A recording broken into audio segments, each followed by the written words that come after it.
Hello, Katerina. Hi, Veljko. We live in very turbulent times right now. There's several wars ongoing. The one front and center is the war in Iran, but there's also Israel-Gaza, there's also Russia-Ukraine. There's all of these wars going on. And especially because the Iranian war is fresh off the start, or so to say, that's gotten me a bit worried about my portfolio and what's happening to equity markets in general. So I wanted to ask you if you've looked at how wars influence equity markets and markets in general. I would say worried is a strong word, but it got me worried enough to do some research. I think like anybody else, I've been wondering what to do with my portfolio. And I guess at some point, we got to put our money right where our mouth is. If we trust research, let's trust research. And so that got me reading a bunch of papers on this topic. I think our listeners are not quite as interested in our chitter-chatter as they are perhaps in looking at what research has to say about what's happened to markets in times of war. Yeah, and that's why we are here. I think that in the process of reading, finding number one was there is a lot written about economies and markets under wars. I haven't previously looked at research examining war periods specifically. We've looked at things like crises, banking crises, financial crises, Sure. but not so much wars. And you're right, there's some very interesting papers that look at wars and how wars influence the stock market. I think that what makes for interesting research is at least partially the fact that some of the findings are very surprising. Some of the findings here are exactly what we would expect, which is there's a drop in equity markets. They decline at the start of the wars. And yet markets initially do drop, and then you have rallies in the middle of conflict. Yeah, like stock prices actually going up as the war progresses in some cases. You're qualified in some cases. One disclaimer here that we're going to have to make from the get-go is that history is written by the winners, and research has a bias towards the United States and Western markets in general. And when you're looking at war from the point of view of the United States, wars tend to be fought elsewhere. So to add to that, I'm going to throw in our first paper, which has a wonderful title, The Price of War. And it was just published in 2026, but it has an amazing map, and it's a map of the whole world, and it says geographical distribution of war sites. And anybody who glances at it sees this big glaring gray area on the map where everything else is red, purple, and light purple. This glaring gray area is where no conflicts are happening. It's the United States and one more country, several more countries, but one more very close country. Do you want to guess which one? You mean Canada? Canada and the US are pretty gray, meaning that there haven't been conflicts fought on their territories, where everything else looks pretty saturated in color, with some exceptions of some countries inland of Africa. And when you say no wars, what kind of time period is behind this map? They look back at 1870 to 2023. So the time period is pretty long. So US and Canada have been spared wars for a very long time, while Mexico is clocking in dark purple, and pretty much everything else looks quite dark purple, with the exception of Europe, Australia, and that's pretty much it. Everything else was really subject to wars. But I want to point out that this map is a nice visual to see what's happening. So it highlights that US, Canada have done fairly well, and there haven't been wars fought on their territory. All other countries, there have been wars fought on their territory. So finding number one is stock markets during wars actually, and especially Western markets, tend to do better than probably most of us would expect, certainly better than I expected. And they tend to overall close wars up, not down, if you look at the historical record. Mm-hmm. Surprising fact number two is this war volatility puzzle. Where volatility during war periods, we learned, is actually lower than it is during peacetime. So let's break it down and talk a bit about all of these findings.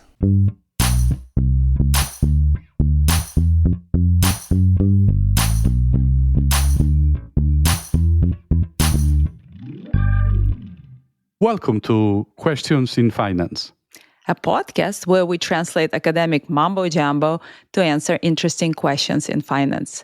I'm Kate Holland. And I'm Veljko Fotak. Kate and I met when we were PhD students at the University of Oklahoma. Today, we're university professors, and we spend our days teaching and researching companies, markets, and all things related. So, Kate, we were both spurred by this recent conflict, the March 2026 US, Iran, Israel conflict. On the other side, I wasn't aware of the simple fact that right now more countries are experiencing war than at any time since 1946.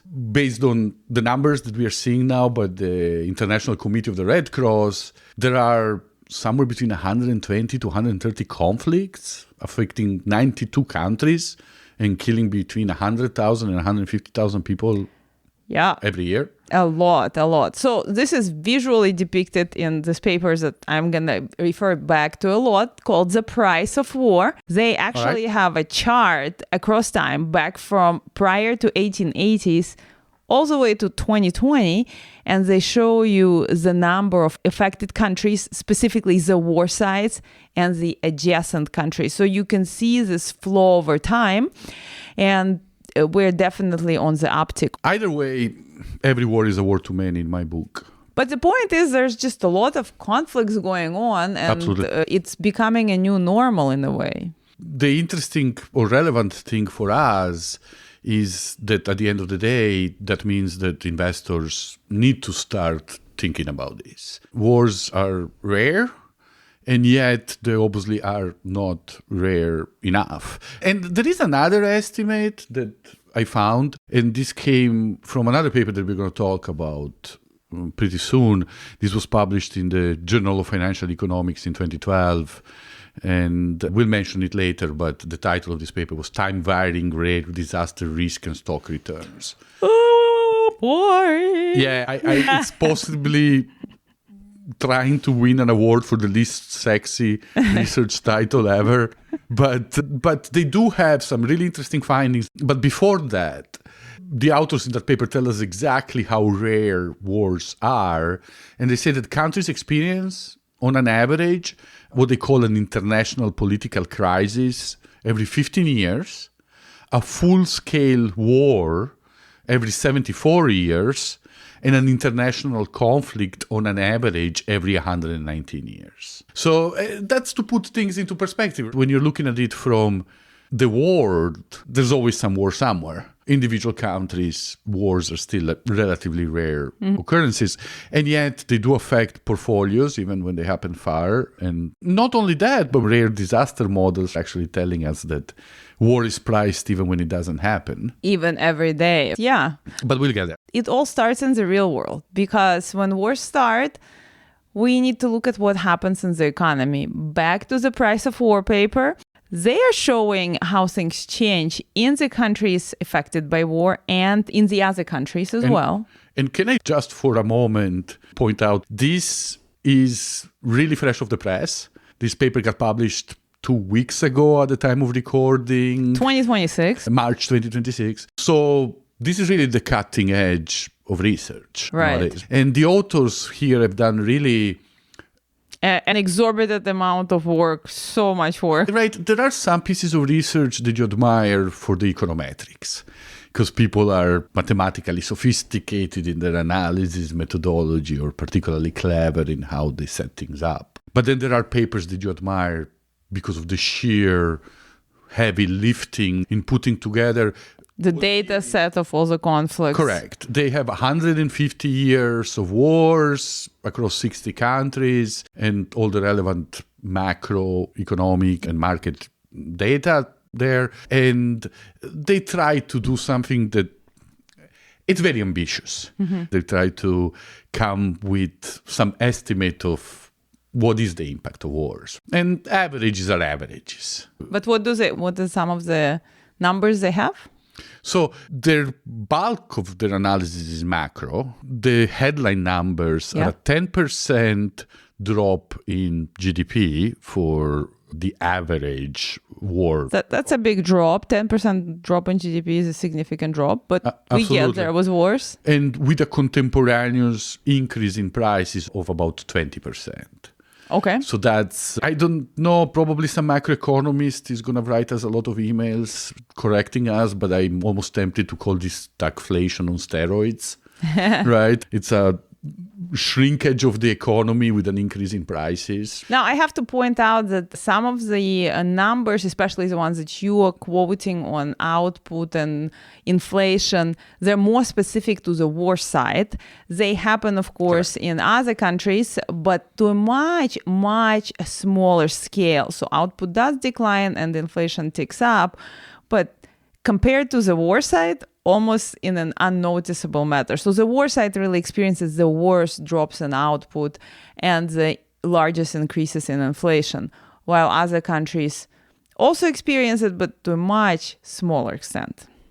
I wouldn't disagree with you. It's a much smaller extent. I don't know if I would totally dismiss it. I think that one of the big findings in the paper is that wars spill over, right? Mm-hmm. And they have two ways of looking at spillover. They look at geography, right, and they show that sheer geographical distance matters. The economies that are physically closer to the conflict suffer more, and I don't think anybody's surprised by that. But then they actually have a second set of analysis that looks at trade linkages. Correct.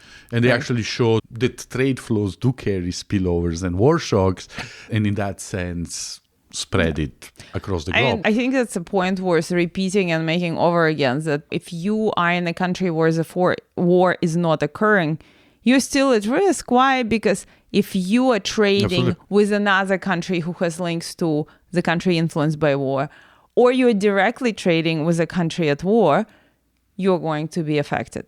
But when they look at countries and how they're affected, they're basically looking at two things: growth and inflation. Right. And when it comes to spillovers, the main channel of spillover is the price channel.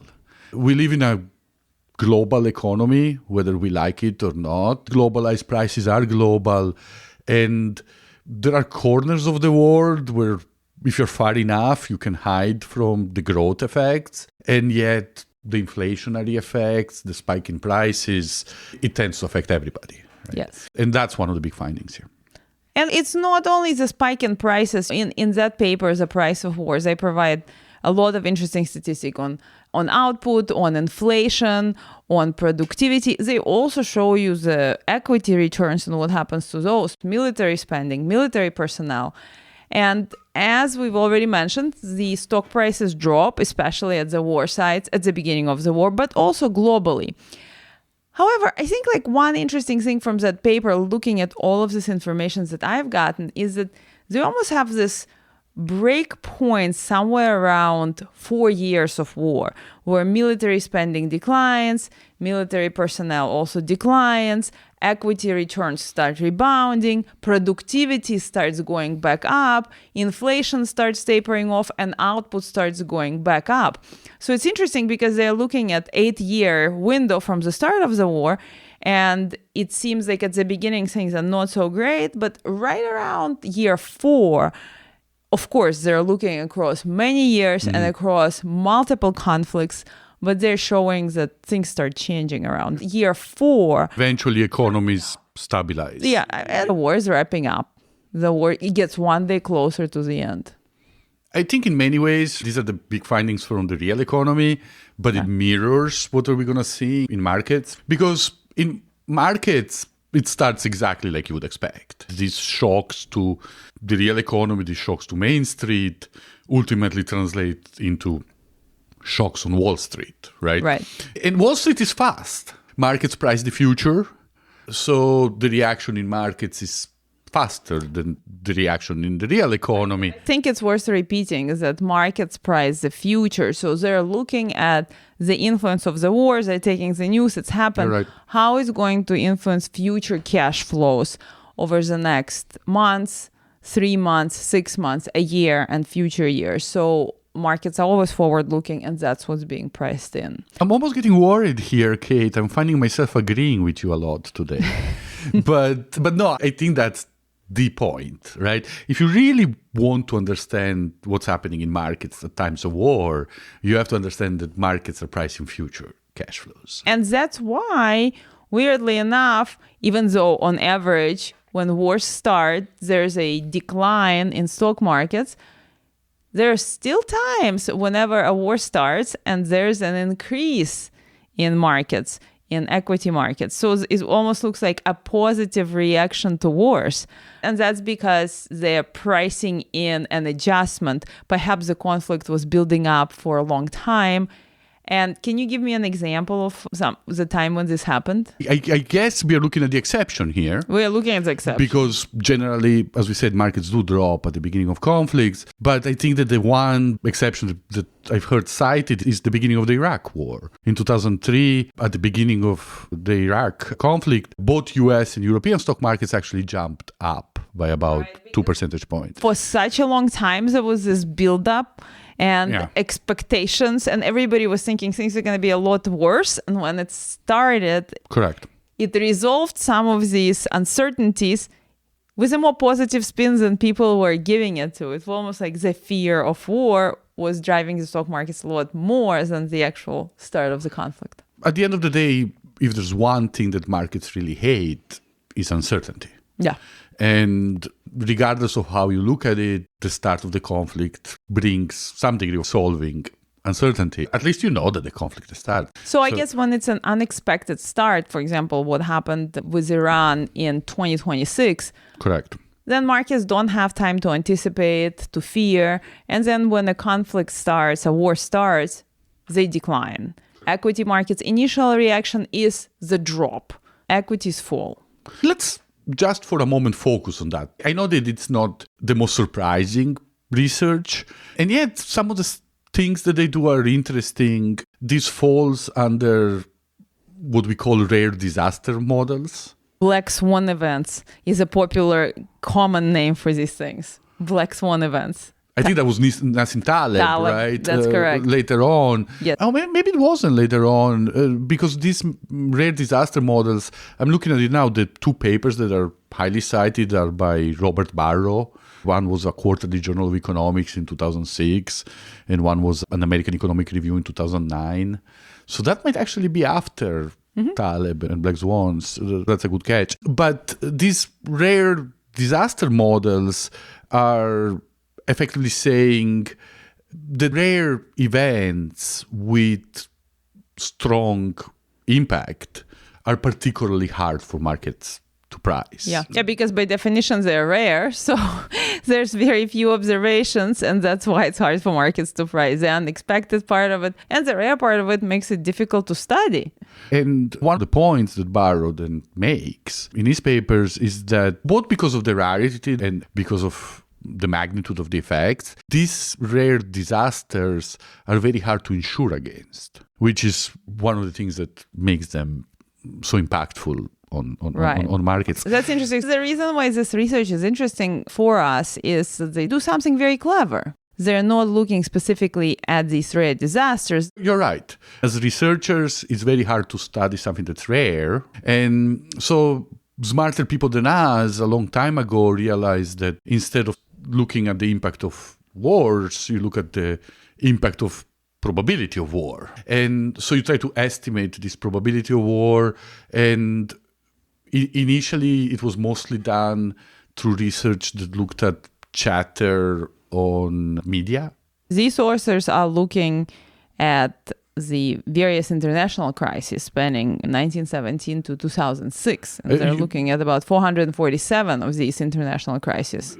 Let's be clear, you are now talking about the 2012 Journal of Financial Economics, time-varying rare disaster risk and stock returns. You're right. They actually start with a list of 447 international crises spanning the years 1918 to 2006, but they look at how the media talks about this crisis and create a crisis probability index. And as a matter of fact, they find a database that does that, but it looks at the probability of this crisis. So I looked at the chart and it just looks very choppy. They're graphing this crisis index against price to earnings ratios, and it's just like, up and down. So I really like the price of war a lot better in terms of their charts and how they're presenting information than the time varying rare disaster risk and stock returns. So it's very useful to create this crisis index.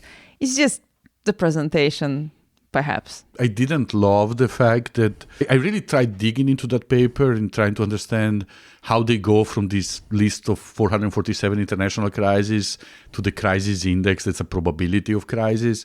And perhaps because they use external data, it feels like a bit of a black box, which I didn't really love. I think that if you don't understand how they do something, you can't replicate it, and that bothers me. But I do like the concept. We're going to look at what the probability of war does. And I will mention perhaps a paper that takes a slightly different approach on the same concept.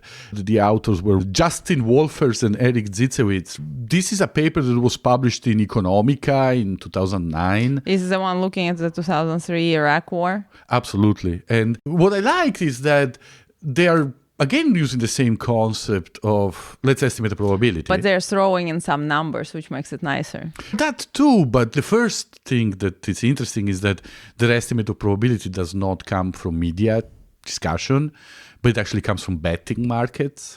What betting sites do you remember they're using in the paper? I wish I did. Unfortunately, I don't. They're looking at 2003 bets. If I'm going to bet on war happening right now, I would go to either Polymarket or Kalshi. I think that the answer is yes. I'm not an expert. I think that the answer is yes.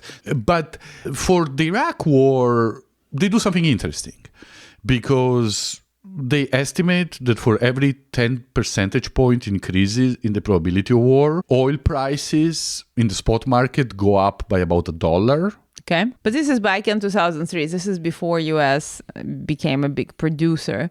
But it's still, even now, it's a global benchmark. We're going to see increases in commodity prices, especially oil, whenever wars start. And if you look at it, the magnitude of the impact that they estimate seems very small. They're saying 10% increase in the probability of oil is $1 increase per barrel, which means that if the war goes from 0 to certain, oil goes up by $10 a barrel. We've seen a lot more already now. But we're talking about equity markets here, though. That paper Correct. also has a prediction on equity markets. Correct. And their bottom line on equity markets is a 1.5 percentage point decline in the S&P 500, again, for every 10 percentage point increase in the probability of war. So then they extrapolate, perhaps somehow heroically, and they say the full impact of the war is a 15% decline in the market. So this is over time. This actually matches up pretty decently with the information in the price of war. So that paper,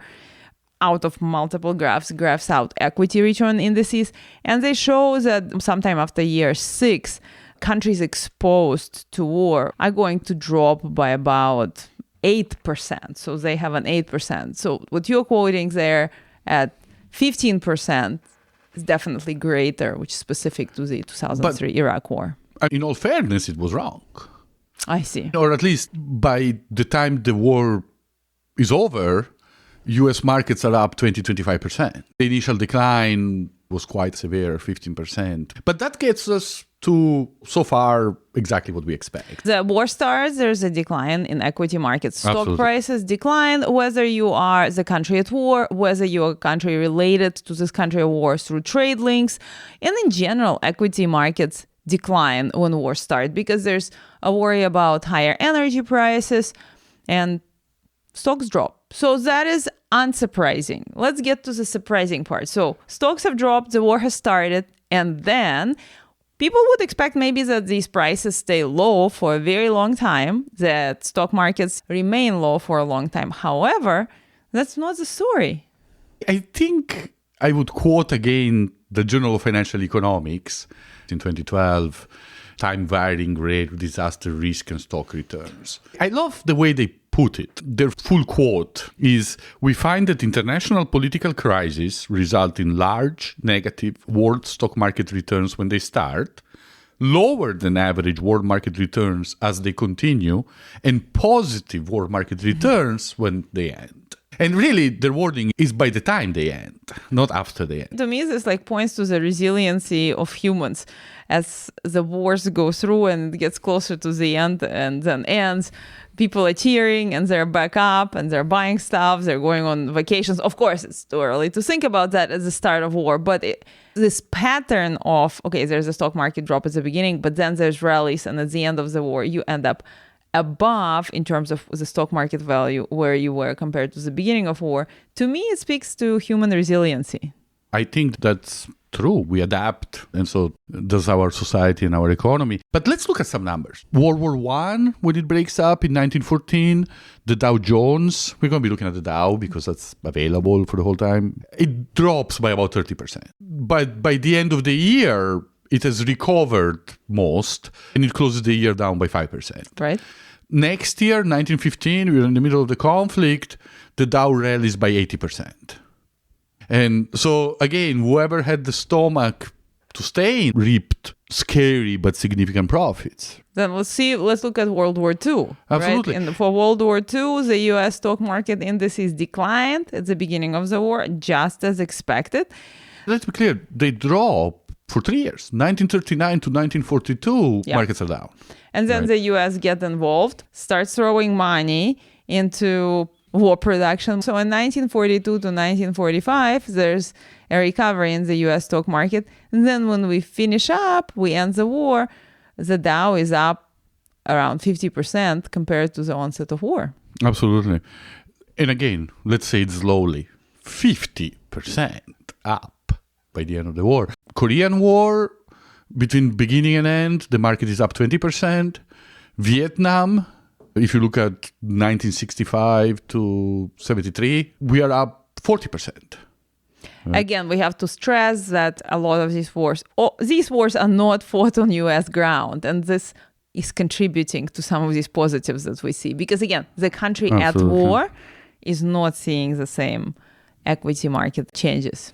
So during the Vietnam War, the market is up. And by the end of the war, the market is up by about 40%. And we already mentioned the 2003 Iraq war. What happened there? At the beginning, it's weird, right? The stock prices actually recover and go up because we are resolving all of this built-up uncertainty. It's a bit of more of a seesaw, actually. And so there's a lot of anticipation. The market drops way before the war starts. Then the market jumps up at the beginning of the war. Then you actually have quite a lot of seesawing in the first months, but by the time the war is over, U.S. markets are about 25% up. So one clear story across all of these is for all wars, as they progress, you get one day closer to the end of war. The uncertainty gets resolved a bit more, and markets are not just pricing the war costs, but also this clarity about these upcoming war costs. And the closer you are to the end, you understand that the war costs are going to be lower. So it's interesting to see how markets are pricing things in over the period of war. And the closer you get to the end, the more positive things start looking up. As we said earlier, markets care about future cash flows. Right. So what markets are pricing really is the probability of conflict in the future. So if the war might be going really poorly and the news might be really negative, but if it gets you one day closer to the end, markets might actually react positively because of the uncertainty resolution. But we are talking about times of war. So far, we've highlighted a few findings. One, unsurprising, at the beginning of wars, usually equity markets decline. Two, surprising, over the time period of wars, as you get one day closer to the end of wars, there's what we call war rallies. So we see equity markets go up. But also, when we are not in a war at all, it seems like war is still priced in equity markets. Can you explain that to me? That's the interesting insight, perhaps, in some of the more recent papers that have come out of this. There's been a couple of studies published in 2025, one in the Review of Financial Studies, one in the Journal of Finance by the same set of authors. It's David Hirschleif, Dat Mai, and your previous colleague, Kuntara. I'm glad you said her last name. And they actually look in their papers at the probability of war. And again, they're using a chatter measure coming from, in this case, the archives of the New York Times. 7 million articles across 160 years of New York Times. Yeah, that's quite mind-blowing. And the main finding there is that war is a priced asset factor. And I know you and I had a couple of discussions about it's the kind of finding that if you're not an academic, it's very obvious. Of course, war is going to be reflected. Priced. You just don't think about it. If you translate that to a regular person's life, all of us know at each point of our lives that there's a probability or possibilities we're going to get into a car wreck, Absolutely. that somebody can shoot at us out in the street, etc. We live with this, or maybe we're going to have a heart attack or a stroke. We have this idea in our head at all times.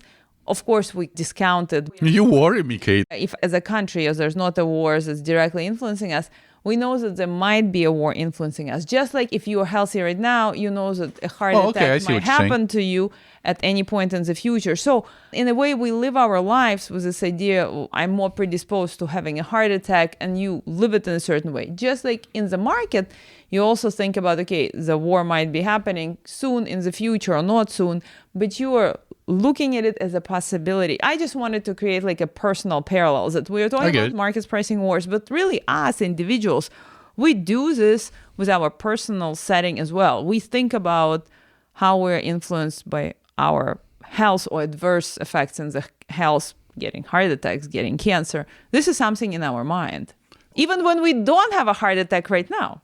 I see the parallel, and I think it is interesting because I think you're exactly pointing the finger at why this paper is actually exciting. Because as we said, war is a priced, or war risk is a price factor. It might sound like, yeah, of course. But then you think about the implications.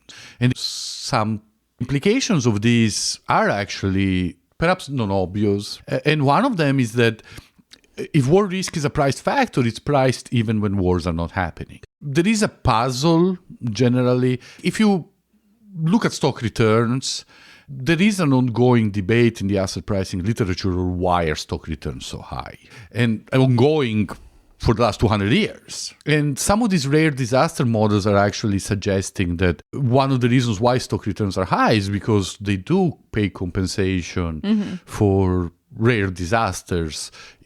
And that might not happen. They might never materialize. But what this effectively implies is that even during times of peace, asset prices are slightly lower and subsequent returns slightly higher than they otherwise would be because of the probability of conflicts happening.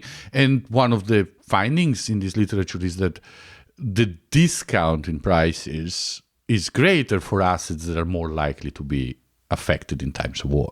Right. So the markets are actually discriminating and pricing this. Yeah, but so we're talking about some stock prices decline during war times, and then stock prices increase as war goes on. And there's a famous quote that says, buy on the sound of cannons and sell on the sound of trumpets.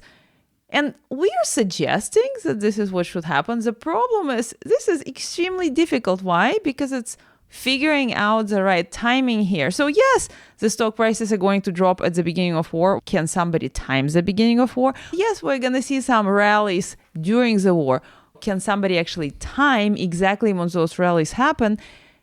It's very tough. So the timing of these periods is difficult. We know what happens over the time. Decline at the beginning, rallies throughout, but when does it happen? Can you time it to actually make money? That's a difficult one. Yeah, I think that's worth repeating. Markets are going to drop, and you but know when? That they're going to recover, right? So you'd figure, wow, talk about a speculating opportunity. But if you time it wrong, you're selling when the markets are going up and you're buying when the markets are going down. I would have never guessed the start of the Russian invasion of Ukraine. Never. I would have also never guessed the start of this 2026 war in Iran. If somebody would ask me, even though we knew there's buildup, somebody would ask me about the actual date, I would have no clue. The quote that you mentioned, buy on the sound of cannons, sell on the sounds of trumpets, That's attributed to Nathan Rothschild during the Napoleonic Wars. I think that quote makes it somewhere into War and Peace as well, but you might be more steeped in I Russian don't remember. literature. It has a ton of pages. I don't remember one quote. There's so many names to remember there. Yeah, but good quote anyhow. But the point that I wanted to make is, it says buy on the sound of cannons, sell on the sounds of trumpet. It almost sounds like buy when people are hearing cannons, sell when people are hearing trumpets. Timing war rallies is not so much about timing the physical war on the ground as much as timing people's perceptions of the physical war on the ground. When people start seeing light at the end of the tunnel, that's when markets start turning up. Yeah. And it doesn't necessarily correlate with the physical events on the ground. So that's the tricky part. So timing is hard. It's very difficult to do. But there is something that's surprising about wars and markets that's weirdly less difficult than timing. And that's volatility. Yeah. And again, here is where I really get surprised. Markets are dropping at first and then they go up subsequently, which sounds like a lot of movement, a lot of frothiness. And instead, we know from a famous paper by William Schwert, published in the Journal of Finance, that we have this war volatility puzzle. Realized stock market volatility during wars is lower. That blew me away. I was super surprised actually to see that finding. War volatility is lower than peacetime volatility.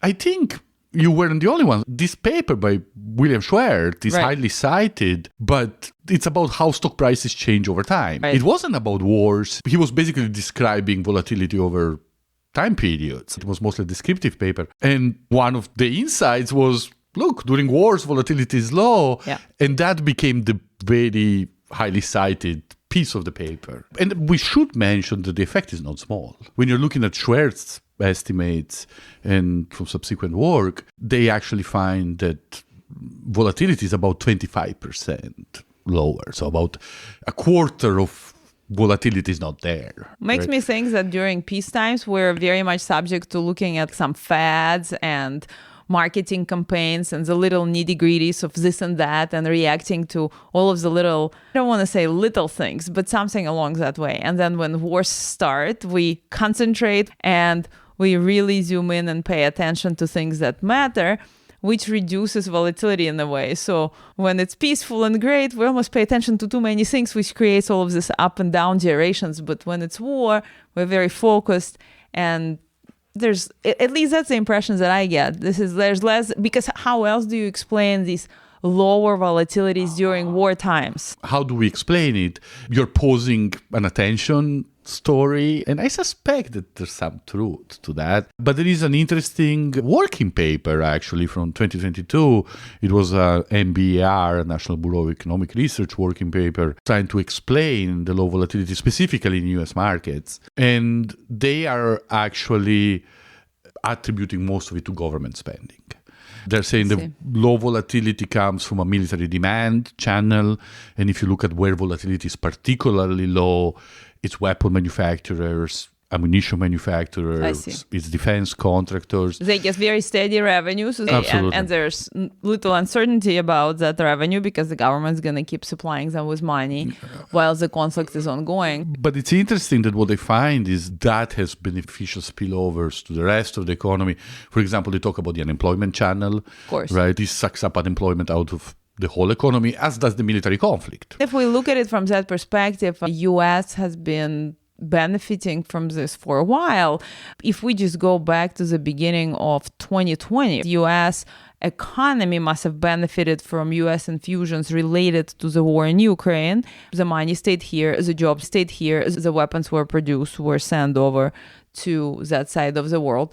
For a country like the United States, which is a huge military exporter, war is a big demand-side stimulus at the end of the day. And so should we really be surprised that it has positive economic spillovers? Again, for those who are looking at war for afar. If you're looking at wars through binoculars, then they're probably good news. And if you're in the US, you're always looking at wars through binoculars because we really haven't had much fought on US territory. Yeah, you're provoking the history nerds. They're going to start talking about civil wars. And I'm saying in a long time. In modern times. Modern.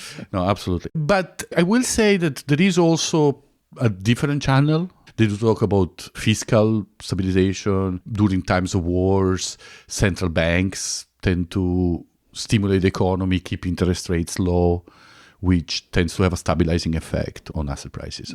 Okay, a quick summary before we move on to the breakdown of industries. War starts, stock prices decline, war goes on, there's war rallies, especially as we get closer to the end of wars. And surprisingly, over the wartime, the volatility is lower than during peacetime. Absolutely. But right underneath all of it, there's some industries that for sure benefit and some industries during wars that don't do so well. So let's talk about those. The best we can do is look at the historical record, right?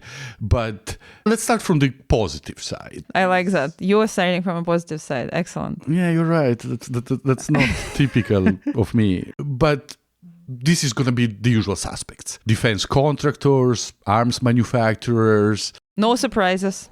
Most conflicts we're going to see tend to increase energy prices. So anybody involved with extraction, exploration and production. We call them E&P firms, yes. Obviously, now everybody who's doing anything with drones and chips, this is as of the more recent couple of years. Sure, of course. So they tend to benefit. And we do have some research finding that wars shock the competitive landscape. That was very interesting. Completely unexpected finding from a paper that looks on diamond mines. Absolutely. It's Angola's civil war in 2002. A paper titled Diamonds Are Forever, Wars Are Not. But yeah, Angola produces a lot of diamonds.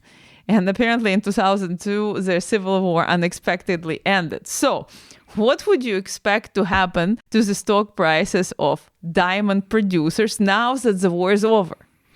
Things are great. People are going to buy jewelry again. Yeah, things are looking good. You're expecting this is positive news. But they find a stock price decline about 4 percentage points for diamond producers. But the most interesting thing is the reason.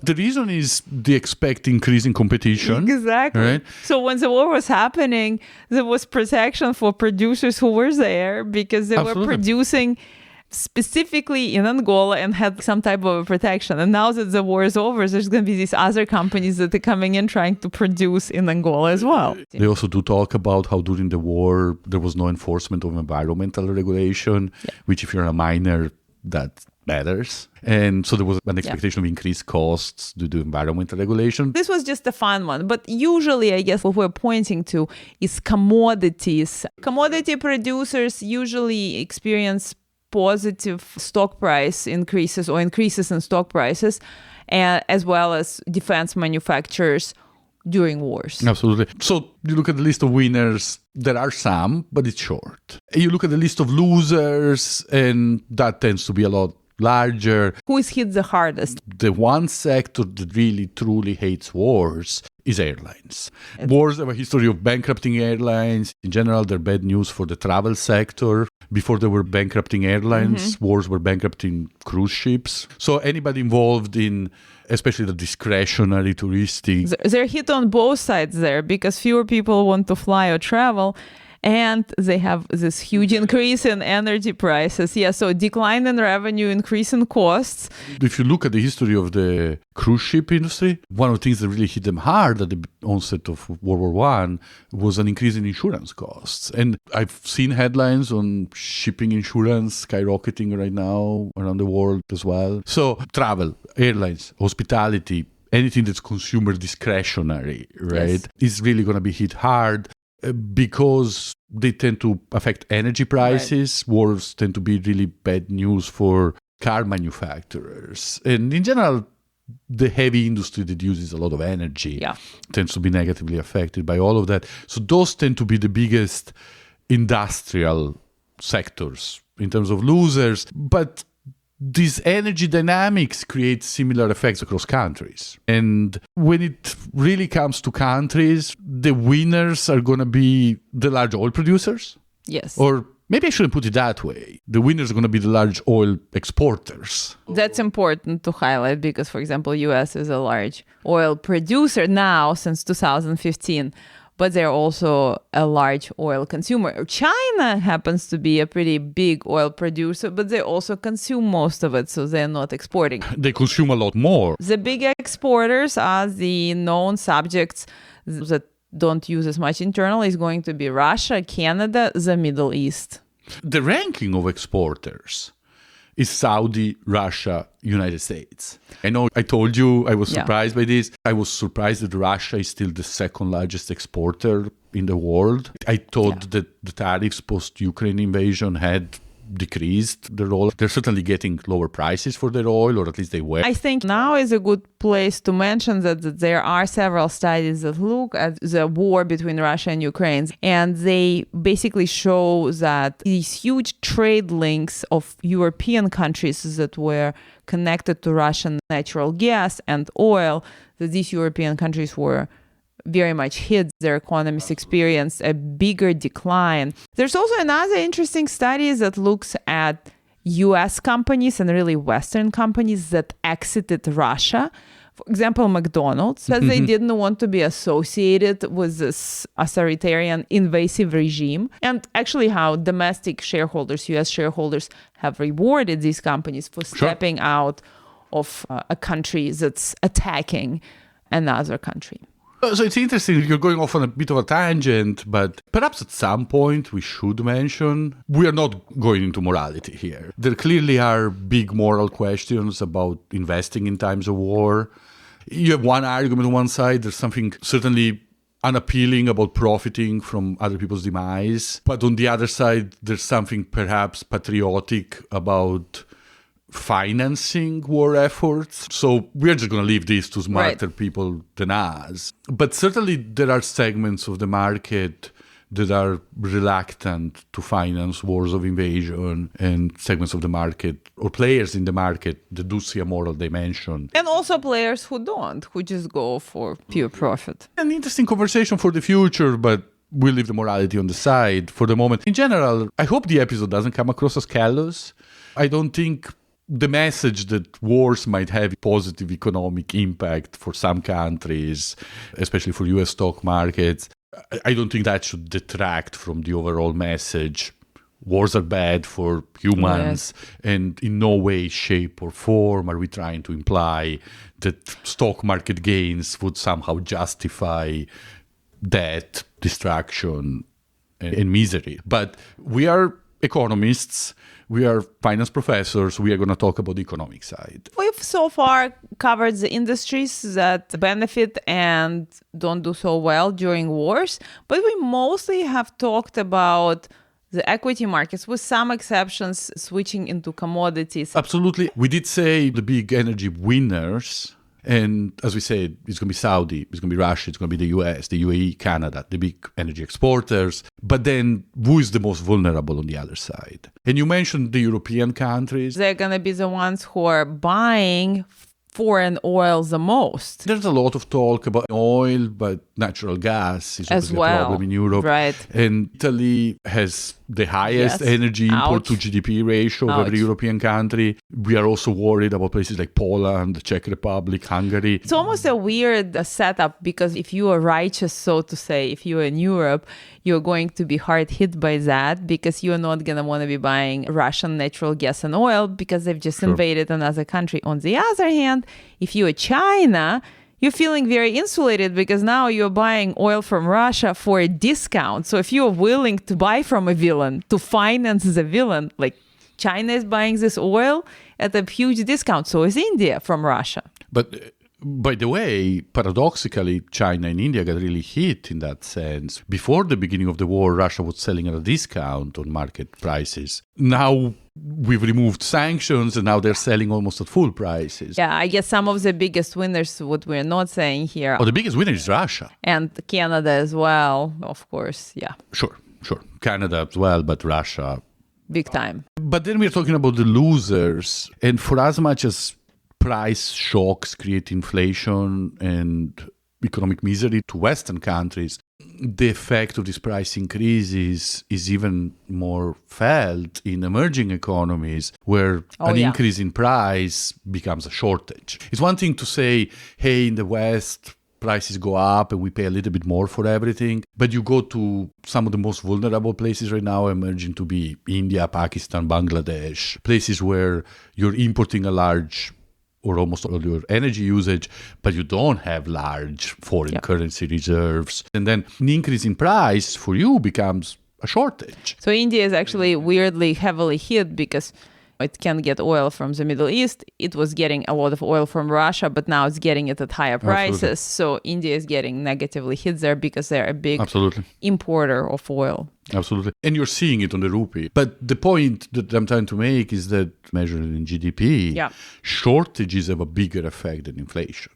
Because the energy shortage, it leads you to close factories one day a week to save energy. It leads you to close restaurants and hotels. It leads you to cancel flights. And then that's really when the impact on your economy starts snowballing. And that's when everybody, but I think maybe not even then, but overall says, I just want to be in some safe assets. What gives me safety? What gives me safety at the time of war? And you're absolutely right. We want to talk about stock markets, but let's talk about other assets. To some extent, we do have to mention it. So there's a flight to safety. There is a flight to safety. Naturally. Right. And I think that the biggest effect that you see is in currency markets. Okay. And in currency markets, you have the big trifecta of safe currencies. And that's going to be the US dollar, the Swiss franc, and the Japanese yen. Then, of course, commodity markets in general, but among commodity markets, the ultimate safe asset is gold. Was. Okay, fair enough.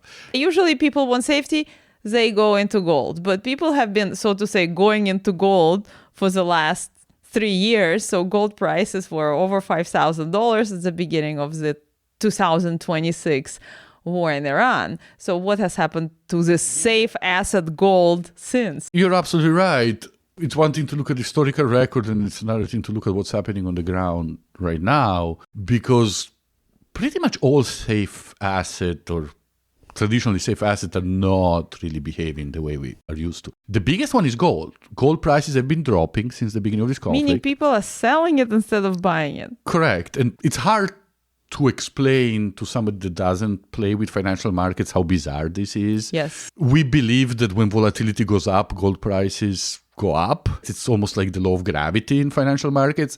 And yet, risk is up, volatility is up, gold is down. This is very strange. It's the same thing with U.S. treasuries. Usually people will try to buy U.S. treasuries, which are U.S. government borrowing securities. And if they buy them up, prices go up, yields go down. But what we've seen in the U.S. treasuries lately is that yields have not been going down. U.S. treasuries, you're absolutely right. When we're saying people are buying dollars, they're buying dollar bonds, treasuries. And the surprising thing is, at the beginning of the war, there was a little bit of a run-up in treasury prices, just as you would expect. But then it declined. Yeah. And so over the war, U.S. treasuries have mostly been flat. And that's also not something you would expect. The dollar has gone up a little bit, just as you would expect, but treasuries have been flat. But gold prices have been dropping. Gold has dropped like a brick. And so there's one thing to say, hey, it hasn't gone up the way you would expect. But it's another thing to say it's dropping. Now, we can only speculate what's going on with gold, but as you were hinting at, it gained a lot of value over the last couple of years. Right. Central banks might be just rebalancing, right? The price of gold doubled. Now it's a much bigger proportion of their reserves, so they want absolutely. to unwind a bit. Which makes it interesting, right? Because you're still holding the same quantity of gold bars, but yeah, it's almost like an illusion. India, one of the countries selling gold, we were just talking about the energy needs. Yes. If you have too much gold in your central bank, sell gold, get a bunch of US dollars, use the dollars to pay for energy, becomes a natural. Yep. But yeah, we've seen gold down.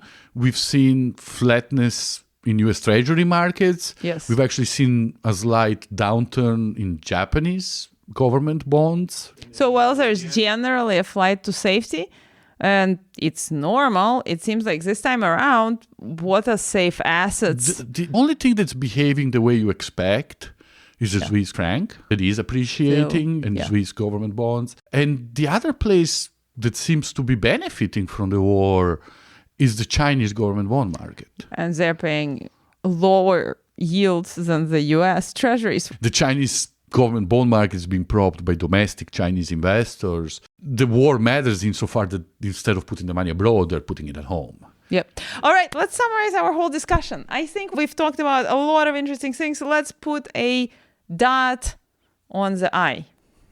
The summary writes itself. At the beginning of wars, stock markets drop. And at some point, stock markets rally up. And the volatility is lower than during peacetime. US markets have benefited from no wars being on US soil for a very long time. What is that you found surprising? I think what I found surprising were the war rallies, the low volatility during wars. The surprise to me was that there are war rallies and the low volatility during wars. What about you? What did you find surprising? I think that the volatility puzzle surprised me more than the war rallies. In some sense, I was conscious of the fact that wars tend to be good news for US markets, in the long run at least. But digging through the historical record, I think I was a bit surprised in the magnitude of the effects. I wish these papers were looking less at the indices and a little bit more on individual securities when they study volatility, because I do think that to the extent that there might be rebalancing across sectors, you might have winners and losers without seeing much index movements. And as we said, because of these studies tend to look at very long time series, they tend to focus on indices more than individual securities. It's because they want to get the papers published. I suppose if you wrote a paper saying that volatility is high during wars, people will go, yeah, okay, fair enough. Yeah, you have to have the surprising punchline. But I do think that this idea of looking at index volatility to say something about what's happening in markets might be painting a slightly distorted picture. I think that during times of wars, underlying securities might be a lot more volatile than indices. However you look at it, I think that still wars are less about picking the right asset or asset classes, which is the point you're making, and still more about timing. And timing is always hard. Timing is a market, that is. To our listeners, we will say thanks for listening. Thank you. Thank you for sending us your questions. Keep doing so. Tell your friends about us. And again, our email address is questions@questionsinfinance.com. Cheers. Cheers.